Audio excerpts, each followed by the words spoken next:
Isso. Boa noite a todos. Opa, O microfone está ok? perfeito. Isso. Primeiramente, parabenizar o Diego pelo brilhante caso apresentado e agradecer o convite ao professor Adriano e à Escola Paulista neste webinar junto com brilhantes intervencionistas do país todo, experiente sentado. O caso que eu vou apresentar é um caso de uma implante de uma TAV em uma paciente com miocardiopatia hipertrófica. Esse caso foi realizado em conjunto com a equipe do Hospital Israelita Albert Einstein. Então, na apresentação clínica dessa paciente, uma paciente feminina de 71 anos, com antecedente prévio de miocardiopatia hipertrófica, assimétrica, anterocefal basal, que na época, em 2021, com um septo de 17 milímetros, já apresentava uma obstrução dinâmica da via de saída do ventrículo esquerdo e foi realizada uma alcoolização septal com sucesso, mas evoluiu com um implante de marca-passo definitivo também no mesmo ano. Além disso, a paciente apresenta outras comorbilidades, como diabetes cítica, uma obesidade com índice de massa corporal em torno de 40, hipertensão dislipidêmica, e agora o quadro atual da paciente com um quadro de estenose aórtica importante, que vem de assintomática, com uma dispneia classe funcional 3. Já vinha em uso de medicações com beta-bloqueador em uso de metoprolol, diuréticos, furosemida e espironolactona, e o tratamento da dislipidemia com rosuvastatina e ezetimibe. Ao exame físico, uma paciente em torno de 100 kg, uma altura de 69 centímetros, uma PA 3/7, e com uma propedêutica ao exame físico compatível com um quadro de estenose aórtica importante. Nos exames complementares, a gente observa um eletrocardiograma com ritmo de marca-passo, nova funcionante, e o exame de laboratório, nada digno de nota, uma função renal, uma creatinina normal, e também tinha realizado, em avaliação, investigação de doença coronariana, uma angiotomografia de coronários, afastando alguma redução luminal significativa. Na avaliação ecocardiográfica, na paciente apresenta uma fração de ejeção em torno de preservada, 56%, um aterosclero de 41, um septo de 12 milímetros, não apresentava alterações da contratilidade segmentar, um gradiente intraventricular de 15 milímetros, apresentava umas sinais no eco de alcoolização prévia com uma hiperrefrigência nos segmentos médio-basal, e na avaliação da válvula aórtica, uma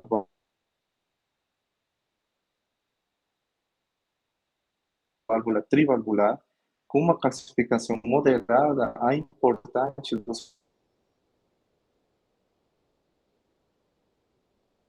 folhetos, com refluxo discreto, com uma área valvar de 0,7 centímetros e um gradiente médio de 30 milímetros de mercúrio. Então, um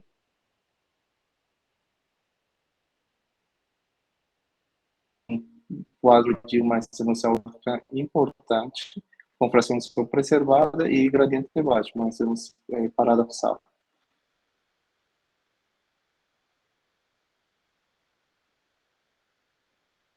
Na avaliação da angiotomografia,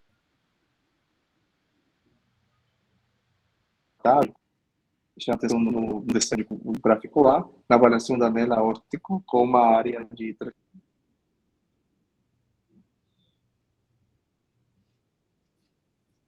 16 e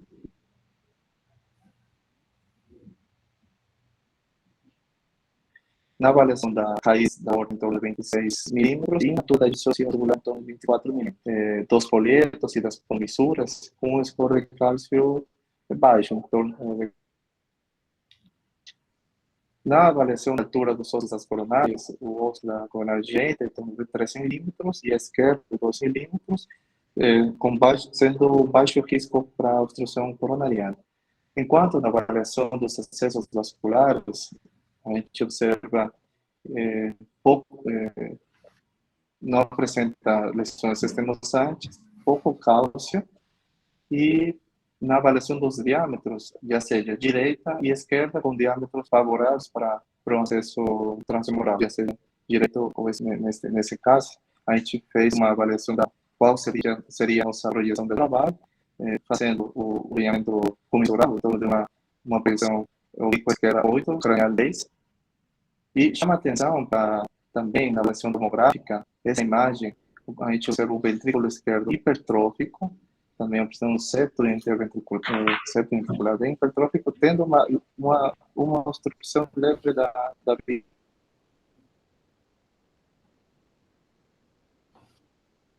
de saída. E chama atenção essa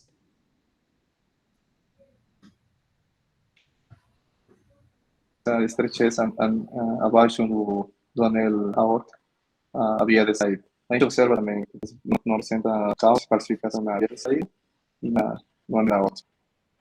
Então, resumindo o quadro desse paciente, tem uma de 71 anos, uma sinopse aórtica importante, de baixo gradiente paradoxal, essa de UE, com um ventrículo esquerdo hipertrófico, uma cavidade ventricular reduzida, na avaliação do STS baixa, e na avaliação da angiografia, temos acessos favoráveis para dar uma altura sobre.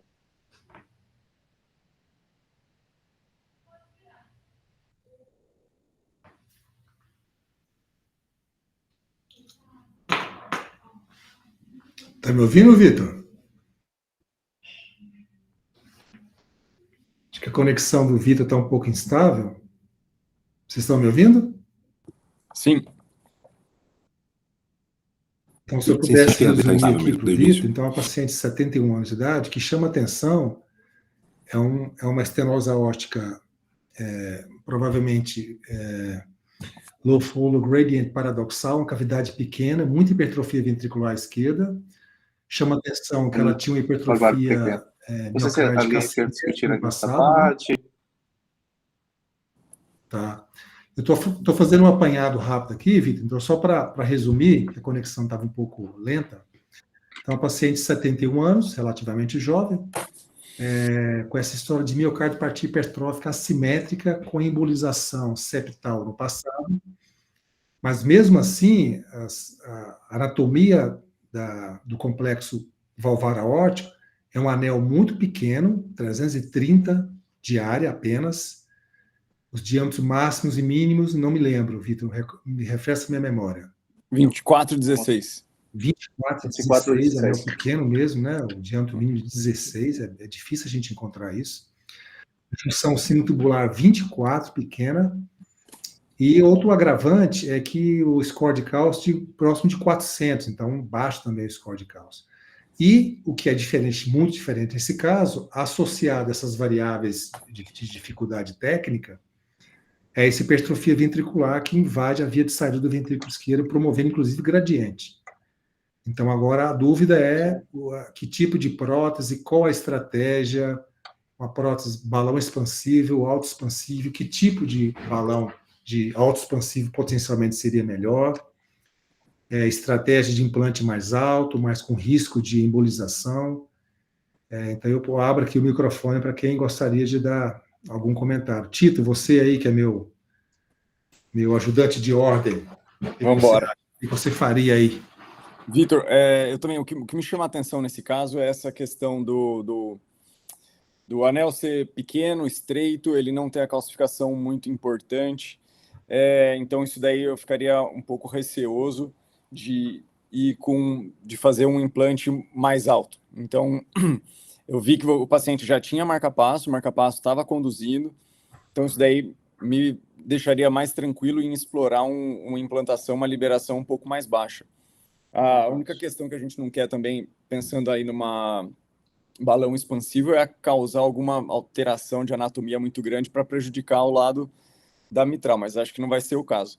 Mas eu acho que nessa paciente que não tem coronariopatia, cálcio baixo, anel pequeno, já está em marca-passo conduzindo, eu acho que ponderaria para ir para o lado de uma balão expansível, acho que seria uma Sapien 23, com uma implantação ali mais 3, ou um pouco mais baixo, assim. O que vocês fizeram? Espera. Então, o Tito acha que uma opção boa seria uma Sapiens 3 Ultra, né? Não. 23. E, Breno, você que tem muita experiência com a Evolute R Pro, Você acha que seria um bom caso para uma autoexpansível tipo Evolute, Breno? Pois é, eu vou terminar concordando com o Tito. Eu acho que, nesses casos, para a gente colocar uma Evolute, pode acontecer aquele fenômeno de ordem ali, né? Essa via de saída muito angustiada aí, e termina dificultando extremamente o implante da prótese. Eu sei que com essas técnicas novas de implante, de você fazer ele bem shallow, facilita, até possibilita, mas uma coisa possibilitar a outra realmente ser a escolha. Eu concordo com o Tito, eu acho que uma balão expansível, nesse caso, pode ser melhor, né? Esse é uma cavidade pequena, extremamente pequena de ventrículo, com a via de saída apertando aí. A minha escolha seria também uma balão expansível e uma Sapien Ultra, Sapien 3 Ultra. Perfeito. Interessante, porque se nós pudéssemos fazer uma votação, se fosse exclusivamente anel pequeno, talvez boa parte das pessoas fizesse opção pela autoexpansível, né? Porque não é uma válvula supranular. Uhum. Evitar exatamente o gradiente transvalvar maior e o mismatch prótese paciente. Mas por essa particularidade, como essa hipertrofia subvalvar avançando ali, realmente talvez uma balão expansível nós tivéssemos um pouco mais de controle. MD, você gostaria de fazer algum comentário? Você que usa mais aí em Taubaté a balão expansível? Eu acho que é isso. Talvez ponderar nesse caso, parece-me, eram 12 e 13 de espessura, respectivamente, septo e parede posterior, e havia indícios de alcoolização prévia, né? Em algum momento se cogitou uma nova redução septal antes da TAV. Recentemente eu participei de um outro webinar exatamente discutindo isso, né? Quando há concomitância entre hipertrófica, septal assimétrica obstrutiva e estenose da válvula aórtica nativa, que é o teu caso. Isso passou pelo planejamento pré-TAV ou de fato TAV? Porque ainda pode haver uma exacerbação do gradiente causado pela cardiomiopatia hipertrófica após a TAV, né? Em havendo uma liberação do gradiente intranular da válvula da estenose da válvula nativa, em você melhorando essa pós-carga, você pode gerar, depois no pós-operatório, uma nova repercussão da cardiomiopatia hipertrófica. Isso parece paradoxal, mas faz bastante sentido quando a gente se aprofunda no assunto.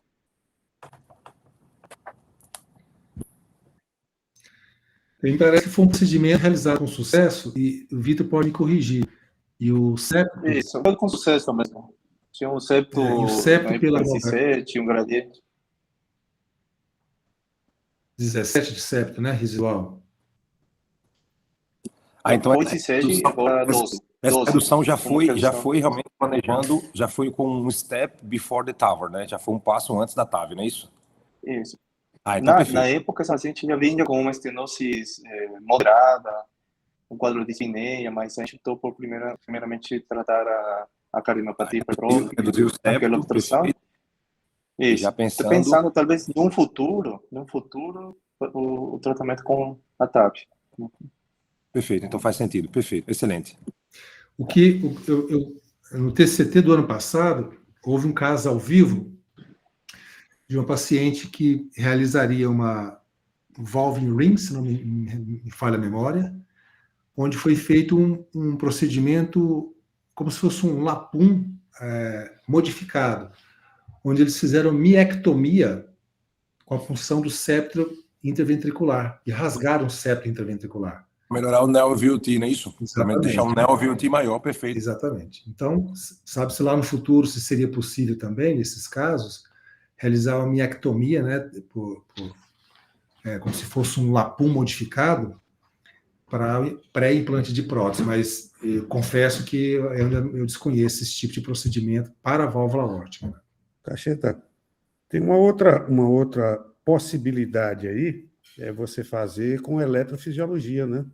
Através da eletrofisiologia, você vai e cauteriza aí o miocárdio, mas aí você, num primeiro momento, você tem até um aumento dessa hipertrofia, um aumento do volume, não da hipertrofia, por um edema, e você tem que esperar aí em torno de 3 semanas até, né, Tito? Eu não sei como é que vocês têm feito isso aí, mas o Bruno lá, lá no Einstein, tem alguma experiência com isso, exatamente para ampliar a NeoLVOT, sabe?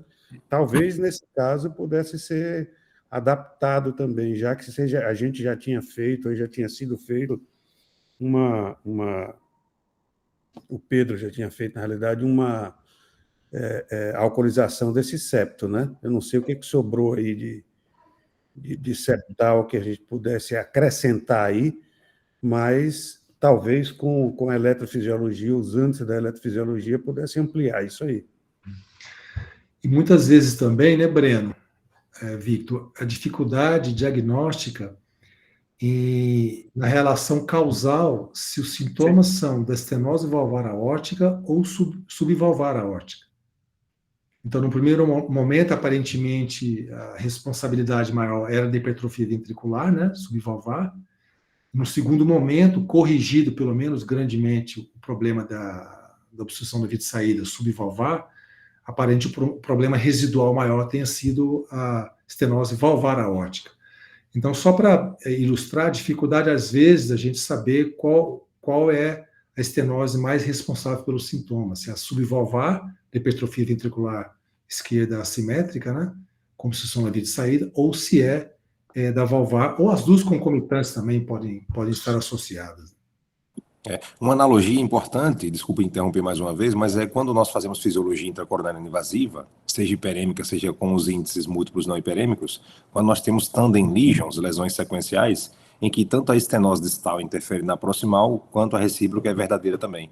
Então, de fato, é isso. E chama atenção a alta probabilidade de realmente um ventrículo suicida. Eu acho que o Vitor pôs isso aí, porque é um ventrículo sobremodo hipertrofiado, e havia duas razões mecânicas para tal, a cardiomiopatia hipertrófica septal assimétrica obstrutiva, que foi parcialmente corrigida aí, né? E a estenose valvar aórtica. Então, a chance realmente de um ventrículo extremamente hipertrofiado, ávido por uma pós-carga reduzida, com essa cavidade tão pequena, com certeza um stroke volume menor que 35, portanto, um estágio D3, é muito grande. Esse comentário é muito interessante, Marcos Danilo. A gente pretende, nessas sessões, convidar um ecocardiografista para nos falar de parâmetros de hidratação e de volume pré-TAV em pacientes com hipertrofia ventricular esquerda, exatamente para mitigar a probabilidade de ventrículo esquerdo suicida. A gente tem visto mais e mais casos de pacientes que às vezes só instabilizam pós-TAV por causa de hipovolemia.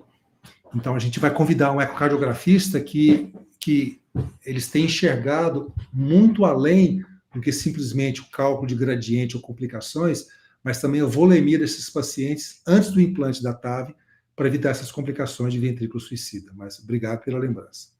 Vitor, vamos lá? Beleza. Continuando com o caso, a gente optou por fazer esse caso com anestesia geral, com intubação orotraqueal, e fazendo uso da ecocardiografia transesofágica para ver se nos acrescenta algumas outras informações e também para avaliar essa questão da hidratação prévia ao procedimento, diminuindo o risco da ventrículo suicida, e também fazer uma avaliação quanto do anel aórtico também, por ecotransesofágico.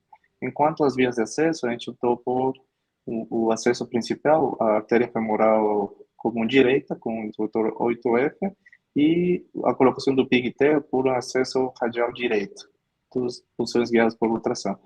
A gente fez fechamento por uso do 12 perclose ProGlide, e o marcapasso a gente optou por fazer uso de um acesso venoso femoral direito com marcapasso 5 frentes. Então, na escola, a gente optou por fazer um procedimento com uma prótese balão expansível, uma SAPIEN 3 curta. Então, na próxima a discussão seria qual prótese balão usar, sim, uma prótese 20 ou uma prótese 23. Com um anel, na avaliação da tomografia, tinha uma avaliação de 330 centímetros quadrados, sendo bem limítrofe enquanto as duas próteses. Então, como a gente observa na tabela do size e oversize, levar em consideração essa imagem bonita, que eu acho que é importante. Por exemplo, se a gente faz um undersizing, a gente teria mais risco de leak perivalvar risco de embolização, que no nosso caso também é paciente por conta da hipertrofia, da via de saída, tudo também teria um risco de embolização, e o contrário, enquanto oversize, seria o risco de ruptura da anel, mas no nosso caso, uma paciente com baixo calcificação no anel aórtico. Então, a gente optou, nesse caso, fazer uso de uma Sapien 3 Ultra número 23, só que diminuindo os ml, com 3 ml a menos. Tá. Nas imagens da avaliação do ecotransesofágico na intervenção, fazendo uma nova planimetria, a gente observa uma área valvar de 0,7 centímetros quadrados, um gradiente médio de em torno de 46, e da avaliação da área pelo ecocardiografia, a gente conta com um ecocardiografista bem experiente enquanto a procedimentos estruturais, que o Dr. Marcelo. Você vê que na avaliação deles é uma área maior, em torno de 300, mais para uma prótese número 26. Tá? Na avaliação da via de saída, na avaliação do septo também, em torno de 12 milímetros. E na imagem de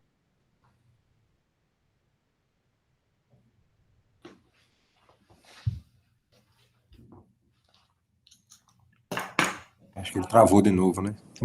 Chama atenção, então, essa hipertrofia ventricular esquerda. Meu Deus, que ventrículo hipertrófico, hein? E é concêntrico também, né? Não é só no septo, né? A parede posterior bastante hipertrófico. É uma cavidade muito pequena. Então, esse é um paciente que a gente precisa de muito cuidado na hidratação, Talvez na até valvulotomia pré-procedimento, né? Talvez tenha até amiloidose associada aí, né, professor? Pode ser. Mulher idosa, né? Ventrículo hipertrofiado. Perfeito, MD, pensei a mesma coisa aqui, viu? Perfeito. Bem observado, A amiloidose está associada à estenose valvar aórtica em idosos em até 1/4 dos casos, né? Até um terço dos casos. 25%, 30% dos casos. Não sei se o Vitor está conectado, Vitor? E a genesia de anjo da guarda, né? Porque hipertrófica com amiloidose, com estenose valvar aórtica nativa, anel pequeno. Exato.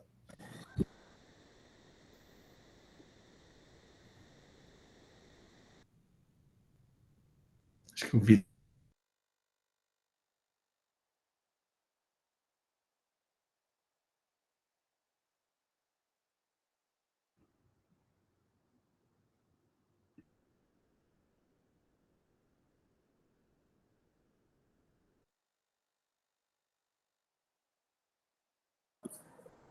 Acho que a conexão dele está bem estável, realmente, né?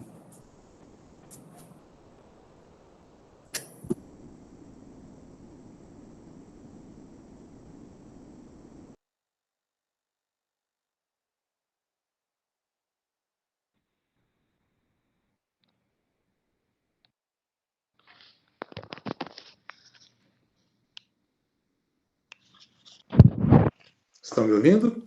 Sim, sim. Acho que o Vitor se desconectou. A gente está curioso para saber. Então, chama muita atenção essa hipertrofia ventricular esquerda. Então, a presença de hipertrofia ventricular esquerda em candidatos a TAV, ela vai muito além da parte técnica de escolher um extra small ou um paciente que faz muita arritmia ventricular durante o procedimento, ou o posicionamento do fio guia que tem dificuldade de ficar na ponta do ventrículo esquerdo. Então, esses parâmetros hemodinâmicos precisam ser muito vigiados pelo anestesista e pelo ecocardiografista. Isso a gente tem visto cada vez mais. E outro dado importante que o MD comentou, a gente não sabe se é o caso, mas a presença de amiloidose em pacientes com TAV, o prognóstico é pior do que aqueles sem amiloidose. Mas a gente não tem esse diagnóstico nessa paciente, apenas uma hipertrofia ventricular brutal. Conseguiu se reconectar, Vitor? Vamos ver qual o desfecho.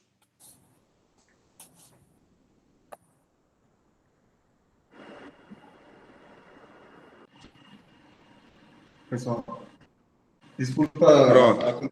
Desculpa. Estamos vendo. Perfeito. Tinha caído. Tinha ficado. Você não está no Equador, não, né, Vitor? A gente tinha ficado em qual slide? No ecotransesofágico? Da hipertrofia ventricular. Tá ótimo isso aí. Nesse aqui, tá. Então, a gente observa na imagem esquerda um importante hipertrofia ventricular, uma cavidade pequena, e à direita um fluxo na via de saída e na válvula aórtica. Primeiramente, a gente fez uma ortografia posicionando o pigtail no seio no coronariano. A gente observa um refluxo discreto, já angiograficamente, na válvula aórtica, uma calcificação bem discreta. Nessa projeção de trabalho, oblíqua esquerda cranial 8-10, a gente observa, mesmo assim, uma superposição do seio direito e esquerdo, mas a gente fez um ajuste para fazer o alinhamento comissural. Na sequência, a gente conseguiu o cruce da válvula aórtica com o catéter AL1, posicionamento de um guia Safari extra small na cavidade ventricular, mas a gente teve 2 vezes que o guia saiu do ventrículo, a gente optou por fazer uso do pigtail, colocando bem na ponta do ventrículo esquerdo, e a gente fez uma avaliação da manometria do gradiente BAO, pico a pico, em torno de 80 milímetros, como a gente observa na imagem à sua direita. Então, bem posicionado o guia Safari, a gente subimos o sistema da prótese Satin 3 Ultra 23 menos 3 ml.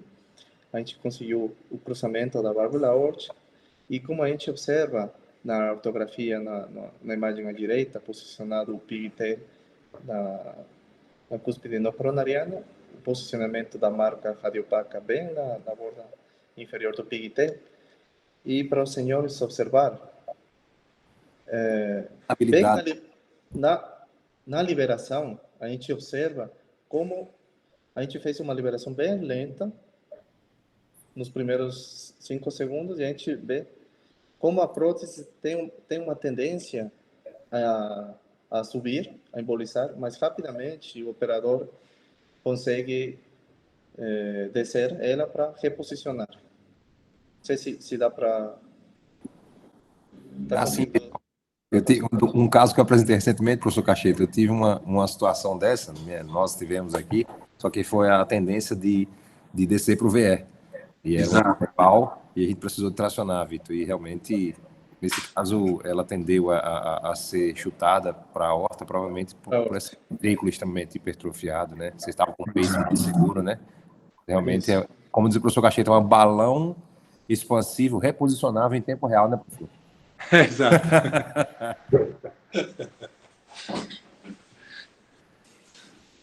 Isso, a gente observa que bem na hora da liberação da abertura do balão, a prótese já tem uma tendência a subir para a aorta. E o resultado final, como a gente observa, uma prótese bem posicionada, não apresenta um refluxo valvular, e na avaliação dos gradientes, BAO em torno pico a pico de 8 milímetros. Excelente, Vitor. E na avaliação ecocardiográfica também a gente observou uma ausência de derrame pericárdico, uma prótese bem posicionada, com um gradiente sistólico BAO em torno máximo de 3,5 de 8, com a ausência de refluxo. Na evolução da paciente pós-intervenção, a paciente evoluiu com uma boa evolução clínica, sem complicações, e recebeu alta após 48 horas, e já leva seguimento de 1 mês, já tendo uma melhora da classe funcional. E para levar na conclusão e pontos de aprendizado desse caso, as obstruções intraventriculares são uma preocupação para os intervencionistas prévios à implantação da TAV.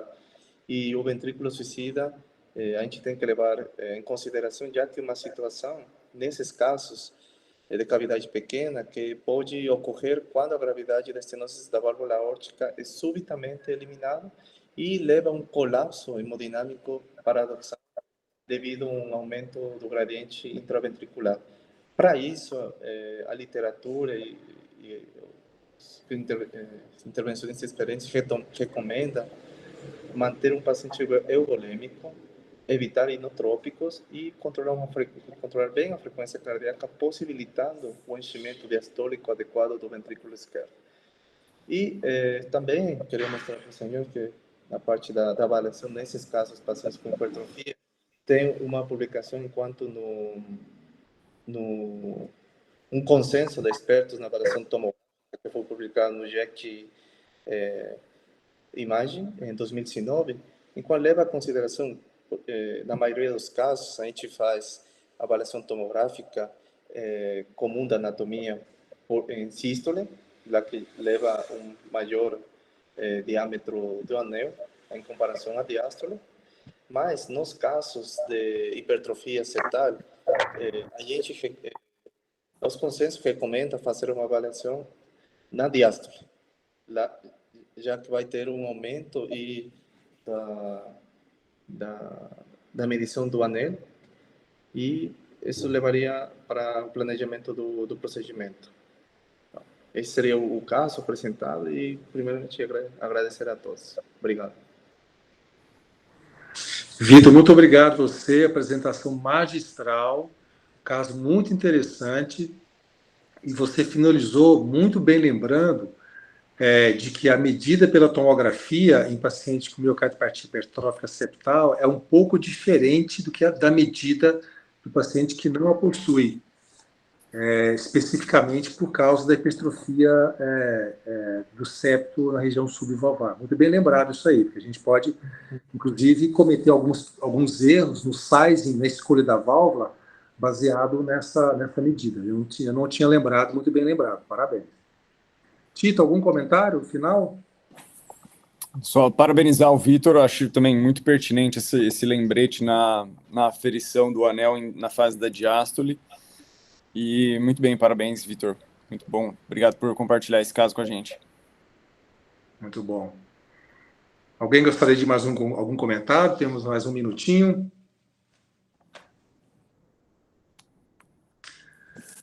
Vitor, só lhe parabenizar, meu amigo. Excelente caso, excelente apresentação. O Vitor faz parte aí já da 4ª turma de fellowship aí, intervenção percutânea mais complexa. Ele já tem a formação dele completa em cardiologia intervencionista e nos ajuda lá no dia a dia com discussões, nos ajuda nos casos e agora, que há 6 meses já do início, mostrou assim um crescimento importante do ponto de vista técnico aí. Parabéns, meu amigo. E Cacheta, para dizer que essa reunião para lhe parabenizar. Eu acho que é a reunião mais democrática do ponto de vista assim de ensino que eu já participei aqui. A gente pode realmente discutir, mostrar os casos, mostrar o que deu certo, o que não deu certo, mostrar nossos medos aí, nosso caminho até o crescimento, né? Parabéns, Diegão, mais uma vez. Excelente caso. Obrigado, Breno. Assina embaixo, excelente, democrata, todo mundo aprende, então é um espetáculo, viu? Que maravilha. Parabéns, Vitão, muito bom. Obrigado. Reunião é nossa. Pois não, alguém quer falar? Então, a reunião é nossa, a ideia é exatamente essa, a gente democratizar, né, os casos de TAV. Então, para finalizar, eu queria agradecer o meu companheiro de moderação, o Tito Galhardo, diretamente de Quebec, no Canadá. Nossos palestrantes, o Diego Silveira, do Mato Grosso, apresentou um caso brilhante, fantástico, maravilhoso, mudou a prática, inclusive, na região, isso é muito importante, né? Em última análise, trazendo benefícios para os pacientes da região. E o Victor Rueda, que é um cardiologista intervencionista jovem, já está no seu R7, como o Breno disse, e tem desempenho extraordinário lá no Einstein conosco. E também queria agradecer aqui todos os espectadores, as pessoas, os residentes, os jovens cardiologistas que participaram, que fazem dessa webinar aqui muito democrática e um sucesso. Então, a gente se encontra até a próxima e feliz 7 de setembro para todo mundo.